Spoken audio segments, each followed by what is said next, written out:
Halo kawan UGM, jumpa lagi bersama saya Yahya Agung Kuntadi. Dalam acara Kita Bisa, Bincang Santai UGM Kampus Jakarta. Saat ini saya berada di studio lantai 9 UGM Kampus Jakarta. Nah, pada kesempatan ini juga saya bersama dengan seorang narasumber yang luar biasa. Kita bersyukur bisa menghadirkan beliau. Beliau adalah Bapak Ibnu Wibowo. Sehari-hari beliau adalah staf pengajar di Universitas Prasetya Mulia.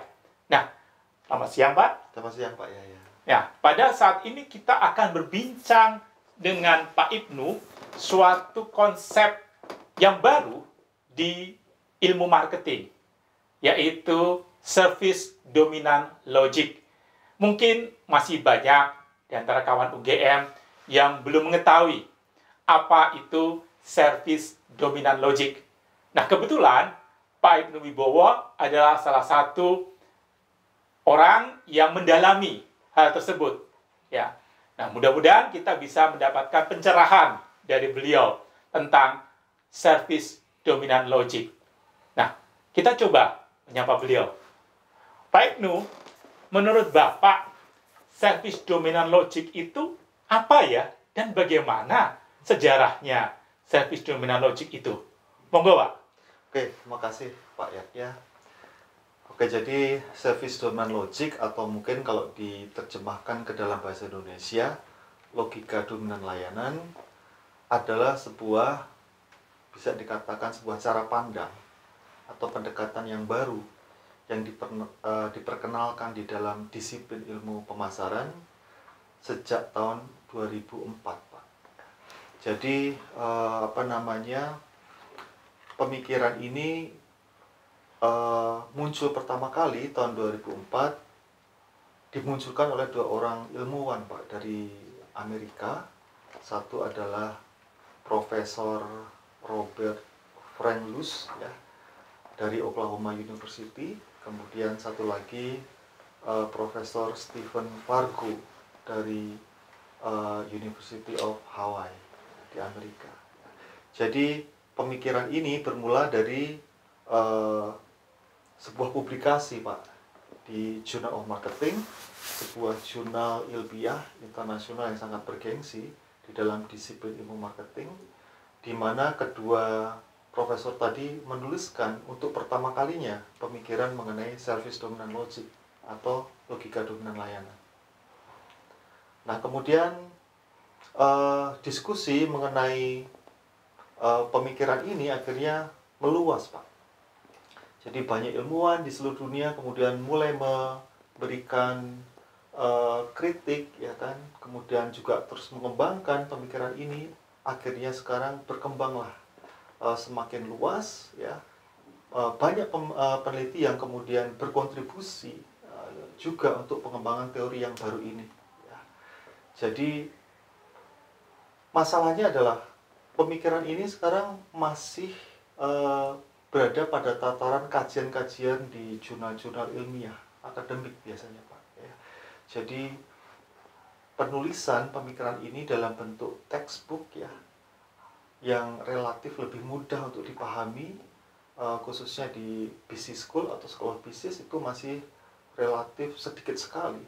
Di Indonesia bahkan mungkin belum ada yang menulis secara spesifik ya pemikiran mengenai service dominant logic ini. Nah, ini menyebabkan pemikiran ini ya belum banyak diketahui oleh student, oleh mahasiswa di perguruan tinggi. Bahkan banyak juga pemikir-pemikir, dosen-dosen, ilmuwan marketing di Indonesia yang belum begitu banyak yang mendalami mengenai ilmu yang baru ini. Begitu, Pak. Kaitannya itu Pak ya, tadi Bapak cerita sedikit tentang siapa yang mencetuskan Profesor Luce dan Profesor Fargo begitu ya. Dan itu sudah disampaikan. Nah, tapi Bapak belum menjelaskan nih apa sebenarnya service dominant logic itu. Itu apa sebetulnya, Pak? Ya. Jadi service dominant logic itu sebenarnya sebuah pemikiran yang menggeser cara pandang lama kita yang sebelumnya berpusat pada barang fisik sebagai basis dasar pertukaran. Jadi kalau kita melihat pertukaran antara penjual dan pembeli, Pak, biasanya kita melihat barangnya. Jadi barangnya bergerak dari penjual kepada pembeli. Jadi penjual yang menciptakan barang, membuat barang, memberikan barangnya ke pembeli, kemudian pembeli memberikan uang pada penjual. Ya. Ini adalah cara pandang yang berpusat pada barang atau benda sebagai basis dasar pertukaran. Ini bicara pertukaran antara barang dan uang. Ya. Cuman dalam cara pandang service domain logic, pemikiran ini banyak dikritisi, Pak. Ya. Karena kalau kita berpikir fokus hanya pada barang, benda, kita akan melihat bahwa peran dari penjual atau produsen adalah sebagai pencipta barang.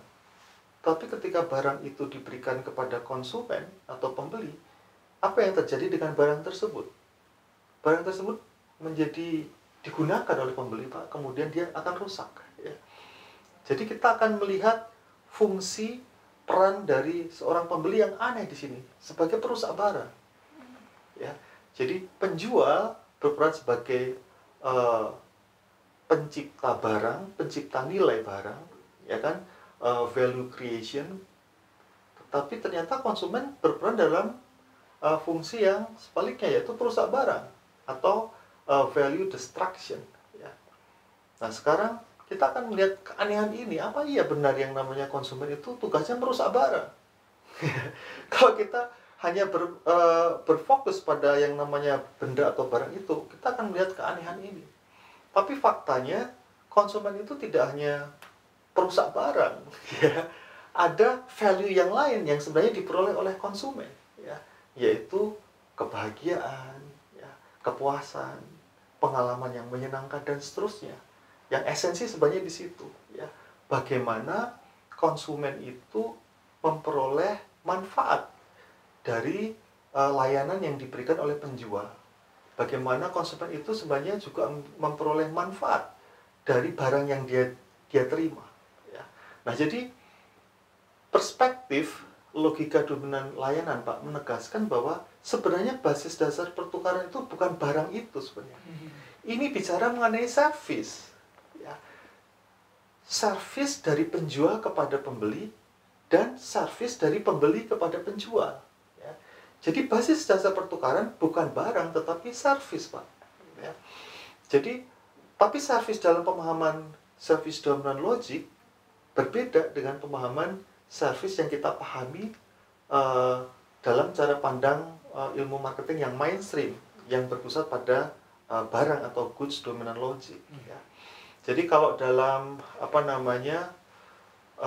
perspektif tradisional, Pak, di ilmu marketing kita akan memahami bahwa yang namanya service adalah intangible product. Betul. Ya. Nah, dalam dalam perspektif service domain logic, Pak, intangible product itu dianggap tidak ada. Oh gitu ya. Itu tidak ada. Ya. Oleh karena itu, service domain logic memberikan definisi yang baru terhadap konsep yang namanya service. Ya.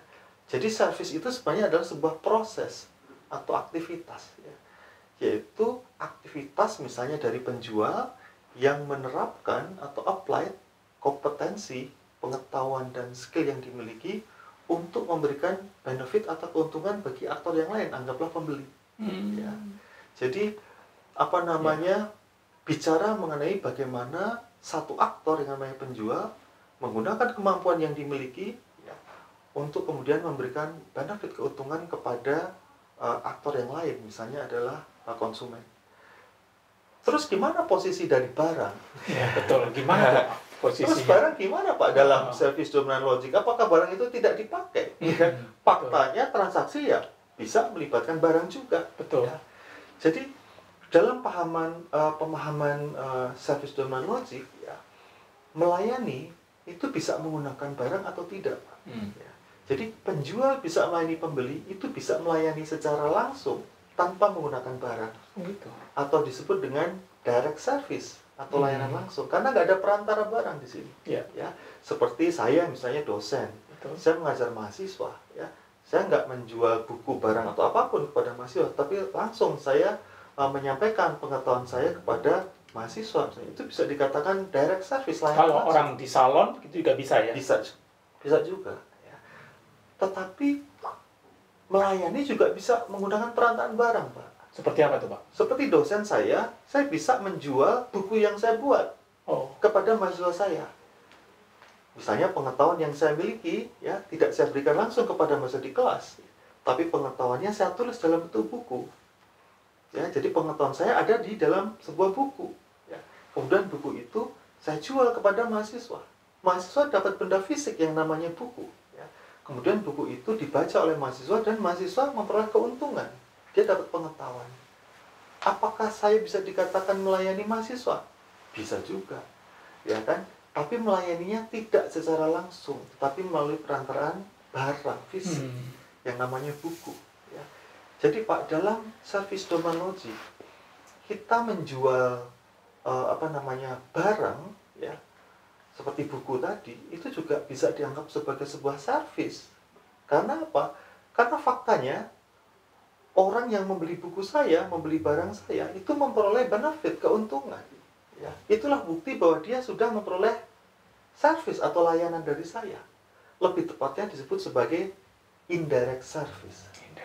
Ya, jadi dalam SDL, semua transaksi Pak yang terjadi antar aktor, misalnya antar aktor penjual dan pembeli, itu semuanya adalah service. Cuma service itu ada dua, yaitu direct service, service langsung, tanpa perantaraan benda fisik. Dan yang kedua adalah indirect service, melayani tetapi secara tidak langsung karena ada benda yang namanya barang yang berwujud fisik. Mungkin itu bedanya. Wah, luar biasa Pak. Jadi saya mendapatkan suatu hal baru gitu ya, memandang apa itu service ya. Service pada konsep yang sebelumnya itu adalah jasa. Apa ya? Sama juga jasa itu juga muncul pada konsep service domain logic atau SDL. Itu bagaimana Pak pendapat Bapak? Ya, jadi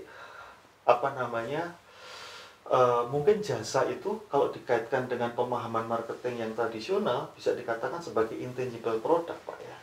Nah itu kalau dalam service domain logic, jasa sebagai produk yang tidak berwujud itu sudah tidak digunakan lagi.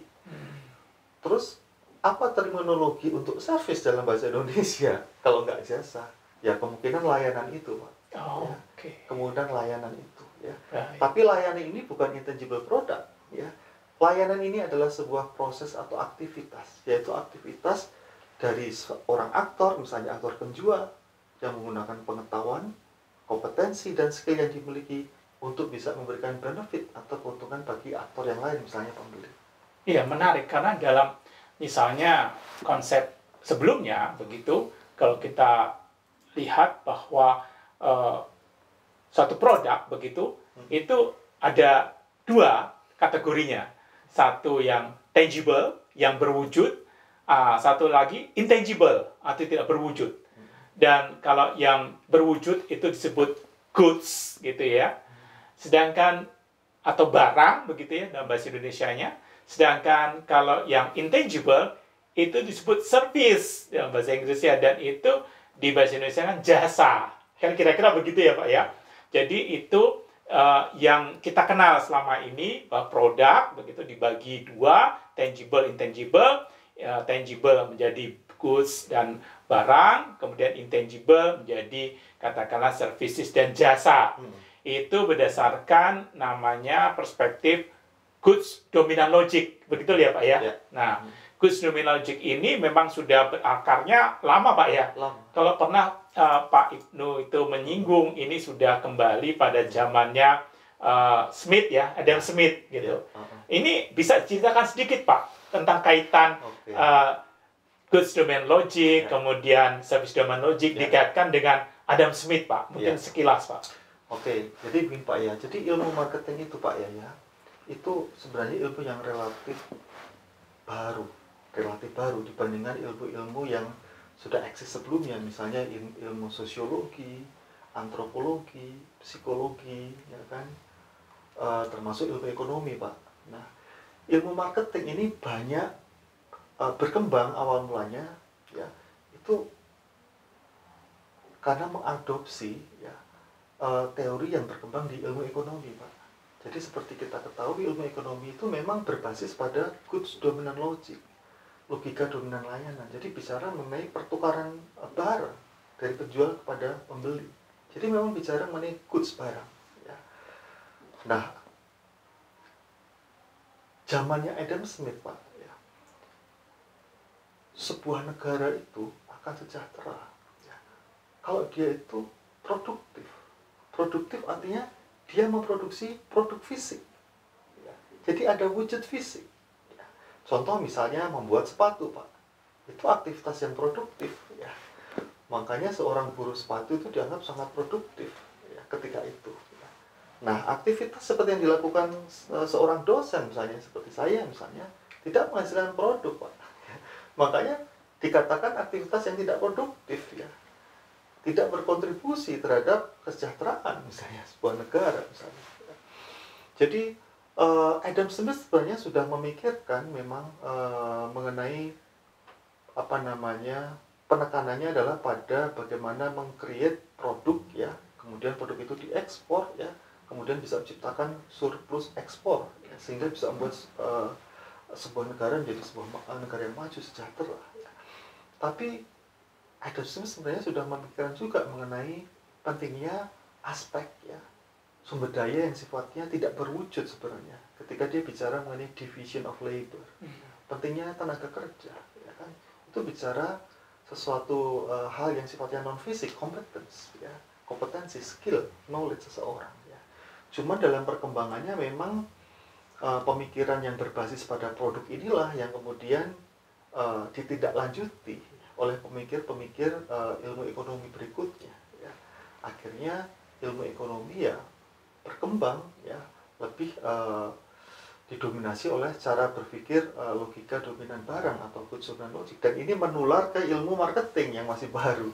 Makanya kita pemikiran marketing itu lebih banyak didominasi oleh goods dominant logic, karena barang itu berwujud, Pak, nampak. Jadi sesuatu yang berwujud atau nampak itu mudah untuk dilihat, menarik untuk diperhatikan ya. Makanya ketika ada transaksi antara penjual dan pembeli, yang dilihat apanya? Produknya, fisik, mudah dianalisis ya.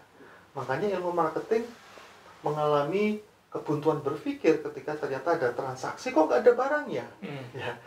Terus apa? Harusnya ada barang, Pak, tapi nggak ada barangnya. Terus harus gimana ini? Ya sudah, anggaplah ada barang tapi barangnya nggak terlihat. Makanya muncul konsep intangible product sebagai service. Jadi service sebagai intangible product itu sebenarnya adalah ketidakmampuan ilmuwan marketing ya kan, untuk menjelaskan fenomena ini karena dia terlalu fokus ya pada barang ya. Nah, service domain logic membongkar ini, Pak, menjawab fenomena ini, masalah ini ya, dengan menegaskan bahwa basis dasar pertukaran itu sebenarnya bukan barang tapi service. Jadi pertukaran antara penjual dan pembeli itu sebenarnya adalah pertukaran service for service ya, atau service for service exchange. Penjual melayani pembeli, pembeli juga melayani penjual. Ini hubungan saling melayani antar sesama manusia, Pak. Sangat sederhana. Dalam SDL, service domain logic, barang itu tetap eksis, tetap ada ya. Dia berwujud fisik dan dia diposisikan sebagai distribution mechanism. Mekanisme distribusi atau sebagai transmitter, intermediaries ya, atau vehicle, kendaraan untuk mengirimkan kompetensi dari penjual kepada pembelinya. Misalnya seperti itu. Pak, kalau misalnya kita membandingkan, mensandingkan, satu adalah service dominant logic dan satunya adalah goods dominant logic, kalau kita bandingkan, bisa nggak memberikan suatu hints perbedaan pokok dari kedua perspektif itu, Pak, supaya lebih memudahkan kita memahami apa itu service dominant logic, Pak? Mungkin dari apanya dengan dibandingkan apanya, hubungan penjual produsen, seperti kayak gitu, Pak. Oke, Pak, jadi logika dominan layanan itu, Pak, berpusat pada barang ya. Jadi bicara mengenai pergerakan barang, flow barang ya. Karena flow barang itu mengalir dari penjual dan pembeli, kita bisa melihat bahwa siapa yang membuat barang? Tentu produsen. Siapa yang membeli barang? Tentu pembeli. Ya. Penekanan yang berpusat pada barang ini ya, menyebabkan ya, aktor yang namanya produsen terlihat lebih aktif. Oh, itu di goods dominan. Goods dominan logic. Karena dia yang meng-create produk. Ya, meng-create value. Value-nya melekat di produk, embedded di produk. Oleh karena itu, karena dia dianggap aktor yang aktif yang meng-create produk, dia menjadi relatif dominan. Ya. Di mana peran pembeli, Pak? Peran pembeli dalam logika dominan barang, ya, logika yang tradisional, akan terlihat sebagai penonton pasif. Ya. Karena dia tinggal menunggu saja barang yang diberikan oleh penjualnya. Ya. Jadi dia terkesan hanya yang menerima saja apa yang diberikan oleh penjual. Pasif, ya, seperti itu. Nah, ini berbeda dengan sudut pandang service dominant logic. Jadi dalam service dominant logic itu bicara fokusnya adalah pada service atau layanan. Jadi penjual melayani pembeli, pembeli melayani penjual. Vice versa ya? Iya, timbal balik, saling menguntungkan. Kalau pembeli tidak dapat benefit, tidak dapat keuntungan, ya, tidak akan terjadi pertukaran, tidak ada service. Jadi dalam service dominant logic, kalau terjadi pertukaran antara penjual dan pembeli, artinya apa? Sudah terjadi reciprocal service atau layanan timbal balik. Artinya penjualnya dapat benefit keuntungan, pembeli pasti dapat. Makanya kalau kita bicara konsep kepuasan pelanggan, harusnya yang puas bukan cuma pelanggan atau konsumen, Pak. Harusnya ada konsep yang namanya kepuasan produsen. Oh, Ya. menarik ini. Jadi selama ini kita hanya ada mengenal satisfaction ya, customer satisfaction ya, kepuasan pelanggan. Sebenarnya dalam service dominant logic akan dibukakan produsen satisfaction gitu ya. Iya. Itu bisa, Pak? Iya, jadi dalam logika dominan barang, karena barang yang membuat penjual, pembeli hanya pasif, dia hanya menerima barang, seolah-olah pembeli yang dilayani penjual. Makanya berkembang konsep kepuasan konsumen. Karena yang dilayani penjual, bukan pembeli. Service dominant logic mengatakan tidak demikian. Layanan ini sifatnya timbal balik. Penjual melayani pembeli, pembeli melayani penjual. Jadi yang mendapat keuntungan siapa? Kedua pihak, Pak. Penjual dan pembeli. Kalau penjual keuntungannya pasti ya, Pak, dapat Iya. rupiah gitu ya, benefit gitu. Iya. Tapi kalau pembeli kan juga dapat keuntungan gitu kan ya. Karena kebutuhannya sudah dapat dipenuhi. Iya. Gitu. Tapi ada menarik tadi Bapak sampaikan mengenai kepuasan dari produsen gitu. Ya memang belum banyak atau belum ada ya indeks gitu ya untuk kepuasan produsen karena selama ini kepuasannya kepuasan pelanggan. Apakah nantinya service dominant logic bisa mempelopori Pak untuk hal tersebut? Oke Pak, jadi kalau dalam service dominant logic Pak, konsep yang kita kenal sebagai experience atau satisfaction, customer delight, dan seterusnya, itu sebenarnya didekati dengan konsep baru di service dominant logic yang namanya value. Value. Ya, value atau nilai. Ya. Tapi nilai di sini yang dimaksud adalah nilai yang bersifat kontekstual, ya, atau value in context, atau contextual value, atau kadang disebut dengan istilah use value atau value in use. Jadi nilai yang muncul setelah konsumen consume atau menikmati produk tersebut. Nah ini mirip seperti kepuasan, ya, kebahagiaan, kepuasan dan seterusnya. Itu sudah diakomodasi dalam konsep value in context atau value in use Pak dalam service dominant logic. Ya. Jadi pemahaman value ini Pak, ini berkembang. Ya. Jadi kalau kita bicara mengenai goods dominant logic, karena fokusnya di barang, ya, di barang, value itu melekat di barang. Ya. Jadi nilai itu melekat di barang. Siapa yang menentukan nilai yang melekat di barang? Penjual. Ya. Kemudian nilai yang melekat di barang tadi diberikan kepada pembeli, pembeli consume produk tadi. Barangnya tentu rusak. Tetapi ketika barang itu rusak setelah dikonsum, konsumen juga memperoleh satisfaction, ya, memperoleh pengalaman yang menyenangkan, memperoleh kebahagiaan. Nah pertanyaan adalah kepuasan, kebahagiaan, kenikmatan tadi itu sebuah value atau bukan? Ya, Service dominant logic mengatakan bahwa itu sebenarnya real value. Ya, real value. Ya. Nah, itulah yang disebut dengan value in context atau value in use. Ya. Jadi ada dua value, Pak. Satu, value yang embedded di produk yang dipahami dalam logika dominan barang. Ya. Itu sering disebut juga dengan istilah exchange value. Ya. Atau value in exchange. Jadi nilainya melekat di barang, embedded di barang, dan dia akan dipertukarkan dengan uang. Iya. Ya kan? Nah, service dominant logic menyampaikan value yang kedua, real value, yaitu ketika barang selesai di-consume, nah disitulah muncul kepuasan, kebahagiaan, kenikmatan, dan seterusnya.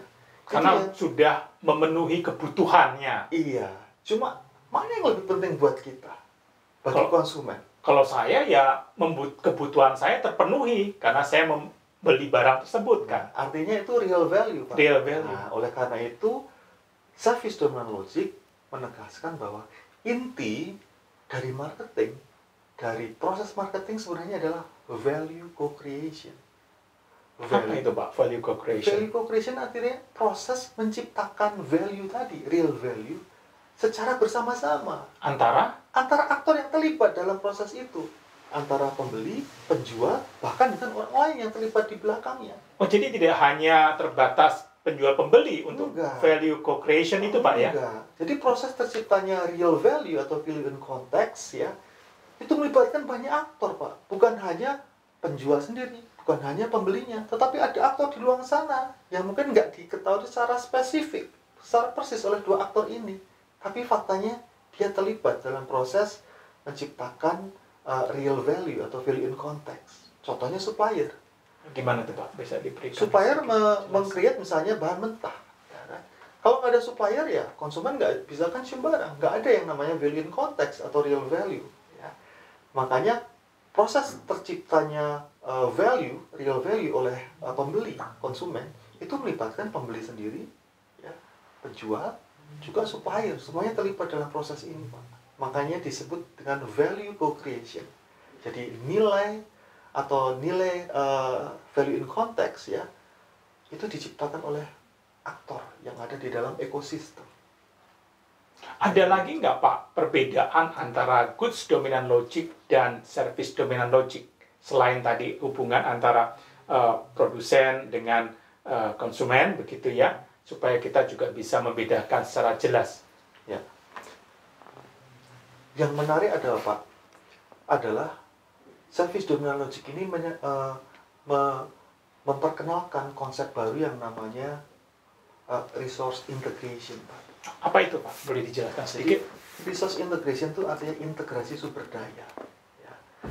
Jadi mengintegrasikan sumber daya, memadukan sumber daya. Ya. Jadi seperti pertukaran antara penjual dan pembeli, ya, itu tidak bisa terjadi begitu saja tanpa melibatkan integrasi sumber daya dari kedua aktor. Misal, produsen atau penjual, dia meng-create sebuah produk. Misalnya dibuat oleh sebuah perusahaan. Perusahaan itu memiliki banyak divisi misalnya, ya kan? Banyak fungsi di perusahaan. Mereka saling bekerja sama satu sama lain untuk bisa menghasilkan produk ini. Artinya perusahaan itu sudah mengintegrasikan sumber daya dia. Sumber daya yang ada di masing-masing divisi. Semua orang yang ada di dalam perusahaan itu bekerja sama untuk menciptakan produk ini. Ya. Kemudian ditawarkan konsumen. Tapi konsumen pun, dia juga mengintegrasikan sumber daya dia, Pak, supaya dia bisa beli barang produsen tadi. Seperti apa? Misalnya, saya mau beli handphone misalnya, karena handphone saya rusak. Yang jualan handphone ada di mall. Berarti kan saya harus pergi ke mall. Itu sebuah effort, Pak. Ya. Bisa kita pergi ke mall misalnya naik angkot, naik bis, atau naik mobil sendiri. Mobil sendiri bisa. Ya. Kita bisa mengintegrasikan sumber daya private kita, misalnya mobil kita. Ya. Tapi Pak, kita punya mobil, bensinnya nggak ada. Ya. Apakah kita bisa sampai ke mall? Nggak bisa. Dari rumah, kita bawa mobil, kita harus ke SPBU dulu, Pak. Beli bensin. Ya. Jadi ada sumber daya lain yang harus kita integrasikan, yaitu sumber daya pasar. Ya. Sumber daya pasar. Jadi kita integrasikan sumber daya private, yaitu mobil kita, dengan sumber daya pasar, bensin yang ada di SPBU. baru kita bisa sampai mall. Tapi coba kalau kita bayangkan, kita punya mobil, kita punya bensin, tetapi nggak ada jalan raya, Pak. Bisa nggak kita sampai mall? Nggak bisa. Jadi ada sumber daya publik. Ya. Jadi setidaknya seorang konsumen harus mengintegrasikan 3 sumber daya Untuk bisa sampai ke mall. supaya bisa sampai di mall. Dan baru bisa mendapatkan Iya. handphone tadi. Iya. Nah, ini mengartikan, menegaskan lagi bahwa yang namanya konsumen itu bukan passive audience, penonton pasif. Dia hanya terima barang dari produsen tanpa nggak ngapa-ngapain, nggak seperti itu. So, kalau misalkan dikirim paket gitu, Ya, apa yang diintegrasikan? Ya macam-macam, Ya, tapi bisa. bentuknya berbeda. Oke. Ya, misalnya ya saya harus keluar uang, saya harus kontak provider untuk paket, ya kan? Kemudian untuk Secara online dan seterusnya. e-commerce platformnya, E-commerce dan iya, seterusnya. benar-benar. Coba kalau kita nggak bisa gunakan e-commerce misalnya, Betul. kita nggak tahu internet misalnya, ya walaupun ada internet, ada HP, kita Iya, nggak bisa. kita menggabungkan sumber daya internet juga ya untuk Iya. bisa nanti memesan, meskipun pada akhirnya kita cuma duduk aja barang itu datang gitu ya. Iya, Oke, paham saya. iya. Oke, terima kasih di resources integration itu Pak ya yang Iya. ada. Kalau di Goods Domain Logic apa tidak muncul Pak masalah itu? Ya itu tadi ya, karena basis jasa pertukaran adalah di barang yang fisik, Pak. Jadi cara berpikir kita dipusatkan di benda ini. Pergerakan benda berarti dari penjual kepada pembeli. Pembeli tinggal diam terima barang kan? Ya. Oleh karena itu, effort upaya-upaya yang dilakukan oleh pembeli untuk beli barang tidak terdeteksi atau kurang diapresiasi, kurang dilihat. Tapi ini mudah dipahami karena memang ya yang membuat barang itu adalah produsen. Makanya kita bisa melihat bahwa peran dari aktor produsen itu terlihat dominan. Makanya kalau kita melihat perkembangan ilmu marketing ya yang berpusat di barang, itu sebenarnya cenderung menjauh dari inti pemasaran karena mengarahkan kita pada maksimalisasi profit. Bagi siapa? Bagi penjual. Ya kan? Nggak ada yang namanya pembeli mau berinteraksi dengan penjual supaya penjualnya itu profitnya maksimal. Nggak ada yang mau. Iya.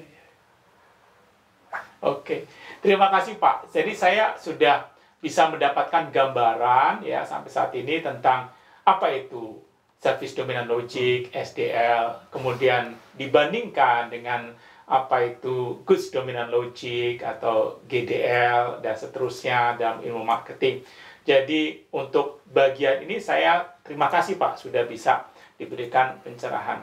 Nah, untuk bagian yang selanjutnya saya ingin dapat masukan ataupun gambaran dari Bapak tentang perkembangan dari Service Dominant Logic sampai saat ini. Tadi Bapak sebutkan di sebelumnya dari tahun 2004 oleh Profesor Fargo dan Luz gitu ya, Luz dan Fargo itu berkembang. Nah, kalau boleh di-share Pak sampai saat ini perkembangannya apa saja? Apakah benar bahwa Service Dominant Logic itu akan diarahkan sebagai teori Pak, misalnya begitu ya?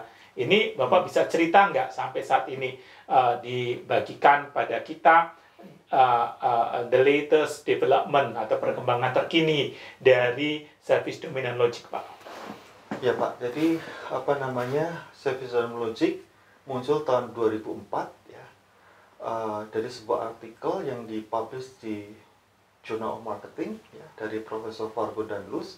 Itu adalah sebuah conceptual paper ya. Jadi sebuah telaah teoritis Pak.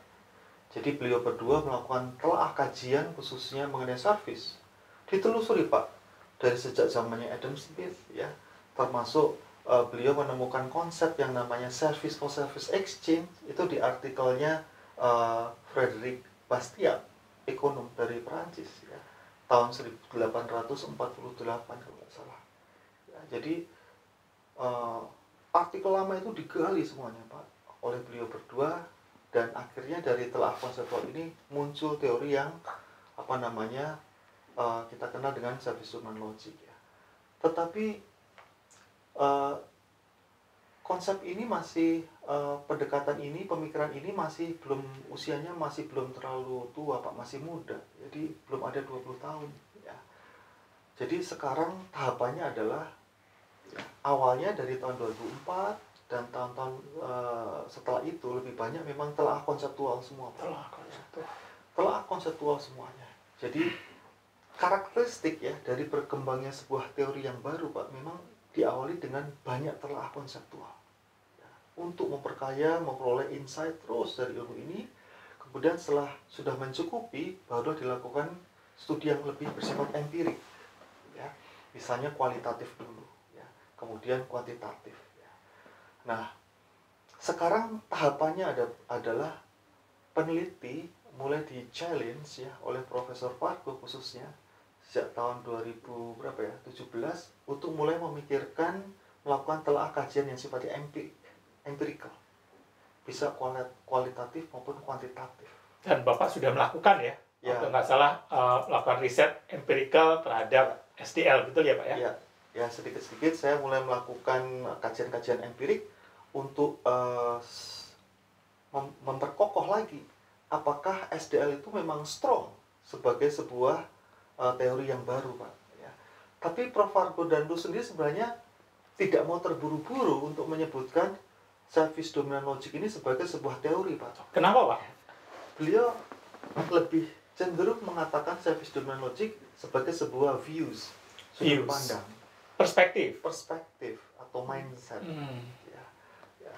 Mungkin beliau ya memberi ruang ya untuk banyak ilmuwan di dunia untuk mengkaji dulu ya, sampai matang teori ini supaya nanti ketika matang dipetik manis, Pak. Tanggapannya ilmuwan dunia terhadap SDL itu menurut Bapak bagaimana? Ya, jadi apa namanya teori SDL ini, Pak, ini teori yang baru dan memang apa namanya merombak, membongkar banyak sekali pemahaman teori marketing yang sudah eksis sekarang ini. Ya. Oleh karena itu, peneliti-peneliti marketing yang menginginkan adanya perubahan ke arah yang lebih positif, ya, boleh banyak melakukan kajian-kajian untuk memahami service dominant logic, Pak. Ya. Tetapi seperti sebuah perkembangan teori yang baru, tentu tidak bisa langsung diterima begitu saja, Pak. Jadi peneliti-peneliti, pakar-pakar ya marketing ya yang sudah eksis sekarang tidak mau begitu saja menerima service dominant logic, cenderung wait and see, Pak, melihat. Wait and see. Karena saya yang tahu bahwa service marketing ini sendiri relatif baru ya, yang saya pelajari tentunya itu ada seorang namanya Lovelock ya. Lovelock itu peneliti ya Inggris itu kuat dalam meneliti service ya marketing. Kemudian ada 7P dia melakukan dari 4P produk jadi 3P plus jadi untuk service marketing. Kemudian kita kenal ada Christian Grönroos. Christian Grönroos ini dari Nordic School gitu ya. Itu juga kuat di dalam bidang service marketingnya gitu. Dan saya dengar Christian Grönroos ini tidak sepakat ya sependapat dengan Profesor Fargo begitu ya, sehingga ini jadi kayak polemik begitu kan ya. Dan ini menurut Bapak gimana nih kalau misalkan ada perbedaan pendapat gitu, Pak? Ya kita kan ilmuwan, Pak, ya. Jadi ilmuwan tentu harus memahami perbedaan ini sebagai hal yang biasa, ya kan. Jadi ya untuk memperoleh pemahaman yang baru yang lebih positif ya memang kadang harus ada perbedaan seperti itu ya. Kemudian kita bisa akhirnya memutuskan ya, memikirkan mana kira-kira teori yang lebih pas, lebih akurat dan seterusnya ya. Jadi memang pemikiran dari Prof. Fargo Danlu ya, service dominant logic ini juga banyak memperoleh tanggapan yang bersifat kritik lah ya. Kritik yang luar biasa keras juga dari ilmuwan-ilmuwan marketing sebelumnya yang tadi Bapak sebut, misalnya Profesor Christian Grönroos. Profesor Christian Grönroos itu adalah profesor yang sangat disegani, Pak, khususnya di Eropa Utara. Christian Grönroos bersama dengan Evert Gammelsen ya, itu menyebut sebagai aliran atau mazhab Nordic School ya, yang selalu ingin membuat kajian-kajian yang berbeda daripada yang mainstream yang banyak dikembangkan di Amerika misalnya ya. Beliau sangat pede sekali untuk meng-create something teori yang different, yang baru, yang unik. Dia berani berbeda, Pak. Ya. Menariknya adalah Profesor Fargo itu, Pak, sebenarnya dulu pernah menjadi peneliti tamu, Pak. Ya, di Hanken University, tempat Tempatnya si Profesor Gronros. Gronros itu. Yes. Ya, jadi Gronros itu kan mengepalai pusat studi relationship marketing and service management, Pak, CHARS namanya. Jadi Prof Fargo pernah di sana juga, tetapi tidak lama. Ya, kemudian setelah itu ya Prof Fargo menjadi dosen tamu di Karlstad University, ya, khususnya bekerja sama dengan Profesor Bo Edwardson, ya, yang mengepalai CTF, Service Research Center, Pak, yang ada di Karlstad University. Ya. Nah, sekarang Karlstad University, CTF, itu banyak sekali dipengaruhi oleh pemikiran dari Profesor Fargo ini, Pak. Ya. Jadi, ya benar seperti yang Bapak sampaikan tadi, memang banyak juga peneliti yang memberikan kritik, ya, Profesor Gronros diantaranya. Bahkan Profesor Gronros itu menyampaikan teori atau konsep yang baru yang disebut dengan Customer Domain Logic. Oh, Customer Domain Logic. Iya, dan Service Logic. Jadi kadang-kadang kita peneliti dibingungkan apa perbedaan antara Service Domain Logic, Service Logic, dan Customer Domain Logic. Itu beda ya, Pak, ya? Berbeda. Tetapi Prof Fargo sudah menjelaskan perbedaan ketiganya ini. Ya. Intinya adalah Customer Domain Logic dan Service Logic itu bagian dari Service Domain Logic. Oh. Service Domain Logic itu beyond, mencakup apa yang dipikirkan dalam Service Logic, Prof Gronros, dan Customer Domain Logic. Baik, terima kasih. Ini satu update ya, perkembangan tentang Service Domain Logic. Nah, boleh dikasih gambaran sedikit, kira-kira ke depannya Service Domain Logic ini akan mengarah kemana, Pak? Oke, jadi sekarang perkembangannya mulai banyak peneliti yang melakukan studi empirik, Pak. Kualitatif, kemudian kuantitatif juga sudah mulai berkembang. Kemudian kalau kita mengikuti kajian-kajian artikel terbaru dari Prof Fargo, arah-arahnya, ujung-ujungnya, Service Domain Logic ini diharapkan minimal menjadi sebuah the general theory of the market. The general theory of the market. Jadi teori umum. Teori umum pasar. Teori umum pasar.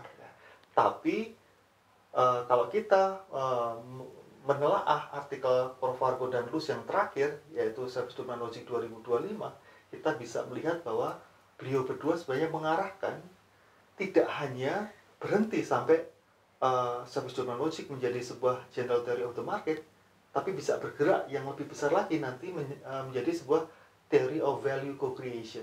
Oh, theory of value co-creation. Iya. Bahkan mereka berdua berharap Service Domain Logic bisa menjadi theory for social sciences. Wah, besar sekali tuh, Pak, ya. Arahnya ke sana. Karena jujur aja, Prof. Lu sudah nggak ada, Pak, ya? Sudah nggak ada. Tahun 2017 ya, Pak. Ya, tinggal sekarang Profesor Fargo, ya.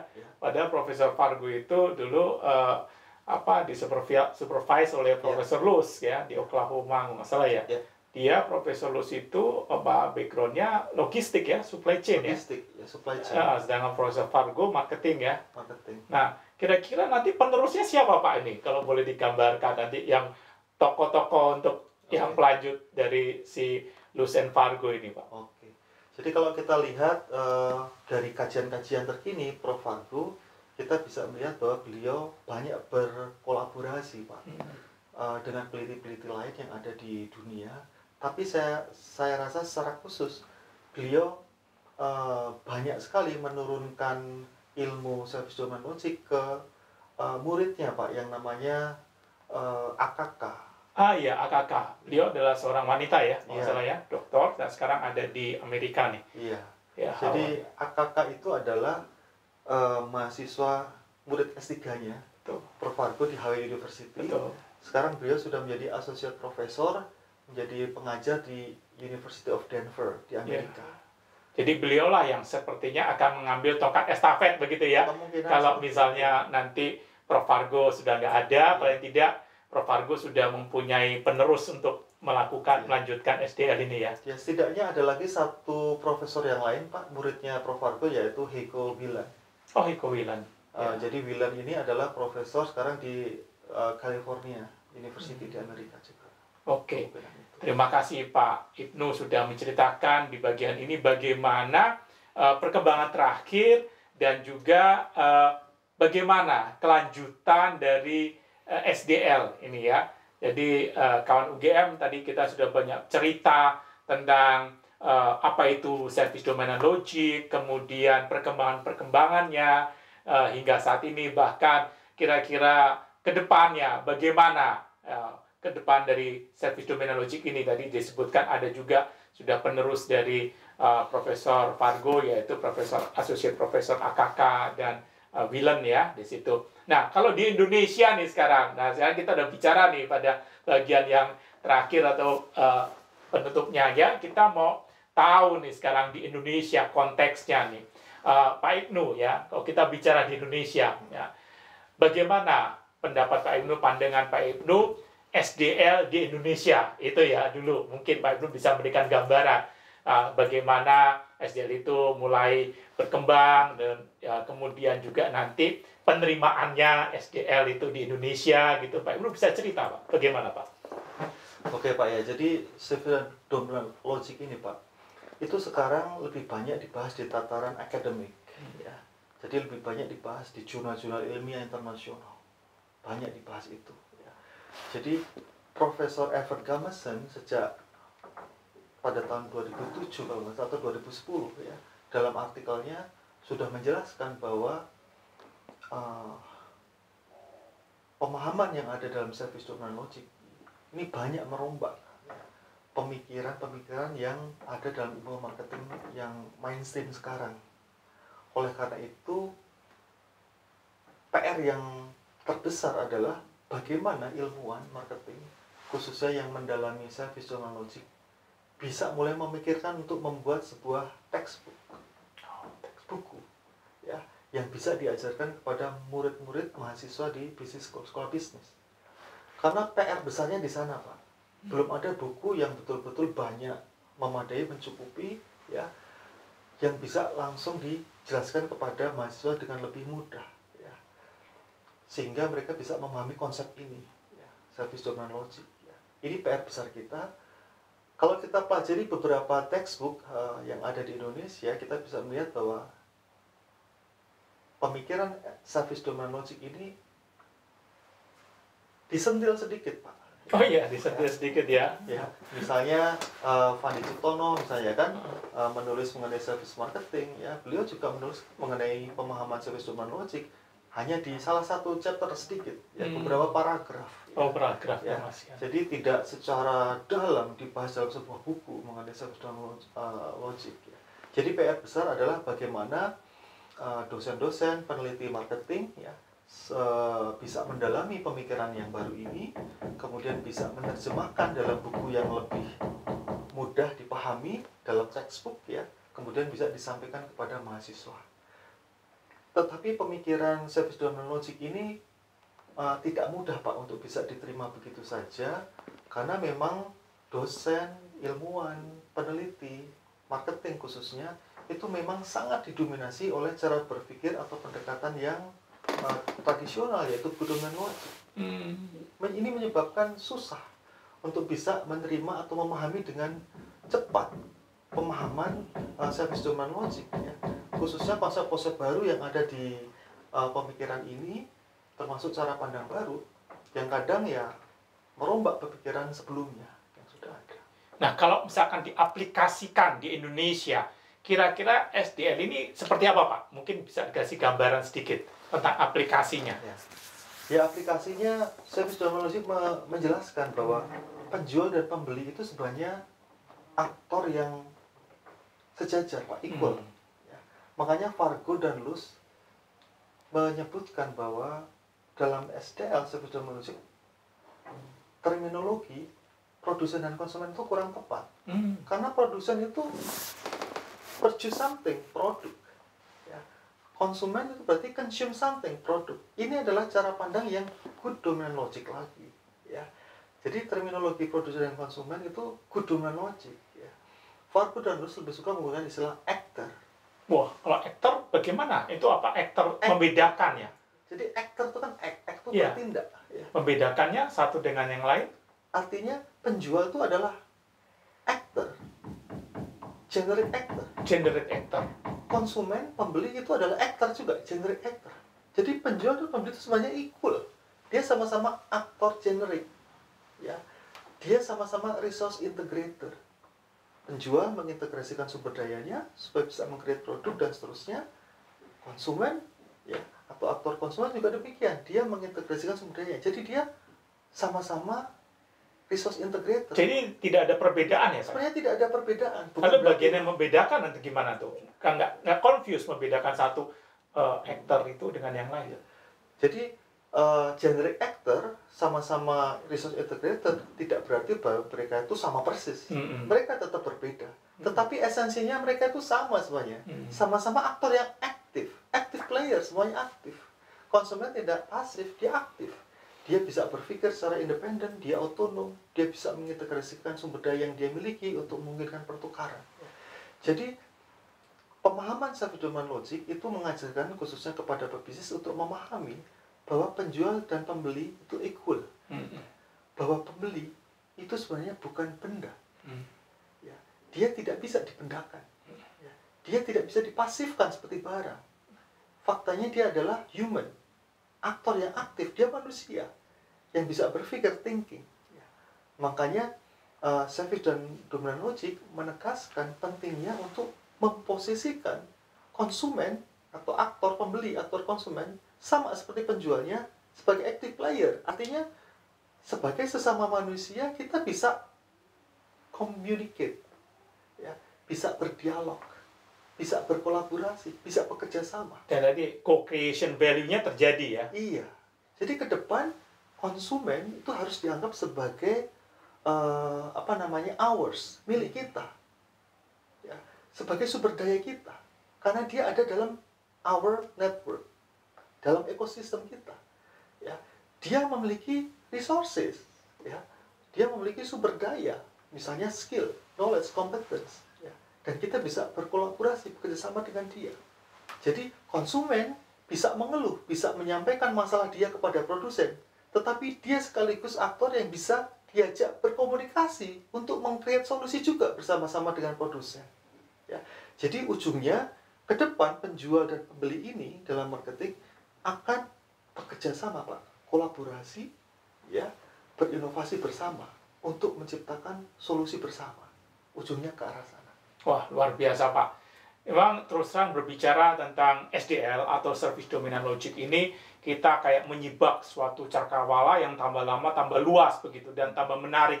Banyak hal-hal baru yang bisa kita diskusikan. Tapi memang waktunya nggak lama atau nggak banyak untuk kesempatan kali ini, Pak Ibnu, dalam kesempatan kita bisa gitu ya. Dan kami mengucapkan terima kasih banyak ya atas kesediaan Pak Ibnu Wibowo untuk hadir di studio lantai 9 kampus UGM Jakarta dan sudah banyak sharing tentang Service Dominant Logic. Nah, kawan UGM sekalian, demikianlah ya perbincangan santai kita dengan Pak Ibnu Wibowo, salah satu orang yang mendalami ya bidang Service Dominant Logic. Ya, beliau juga aktif menulis ya untuk research di bidang ini. Nanti Anda bisa mencari ya. Dan Pak Ibnu juga sedang menulis nih buku teks tentang SDL. Kita berdoa ya Pak agar cepat selesai gitu Pak, supaya nanti kita bisa lebih banyak mempelajari tentang SDL. Nah, dengan demikian kawan UGM, kita akhiri kesempatan ini ya, acara kita bisa ya bincang santai UGM Kampus Jakarta. Ya, saya Yahya Agung Mutadi beserta kru yang bertugas mengucapkan selamat berpisah dan sampai jumpa pada kesempatan yang akan datang. Salam. Ya, terima kasih Pak Ibnu. Sama-sama, Pak.